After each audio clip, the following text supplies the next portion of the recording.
Yo, what's up? Alam ko minsan ka nang nakakita nito ay nagtataka ka kung ano nga ba yan, paano nga ba yan, ano ba yan. And baka nasabi mo na rin sa sarili mo na baka pang magaling lang yan sa computer o kaya sa cellphone, di ko yan kaya matutunan.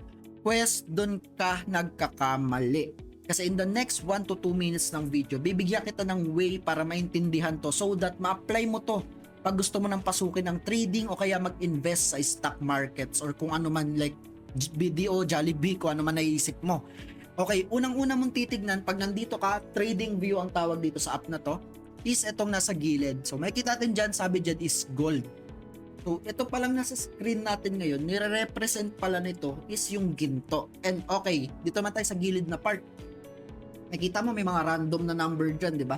273, 270, 200,000, 180,000. So pag nag-download ka ng trading view, naka-default yan sa USD para ayan, para di ka malito, ginawa ko lang siyang PHP para ma-explain ko siya ng maayos ngayon or mas malinaw. And sa baba naman, makita mo dito is June, July, August, September, October, November, so on and so forth. So ano naman ibig sabihin nito? Ito naman yung nagre-represent na kung ano nga ba yung presyo ng ginto nung time na yon. And makita mo to. Ito, baka nalilito ka kung ano tong mga to. Ang tawag dyan is candlesticks. Ginagamit yan sa technical analysis. Pwede tayong gumawa ng another video para dito. Pero that represents kung ano nga ba yung ginagawa ng ginto. Kung mas marami bang nagbebenta or bumibili. Supply and demand, kumbaga. Kaya ibang tao nagkakaroon sila ng idea na baka tumaas or baka bumaba yung ginto.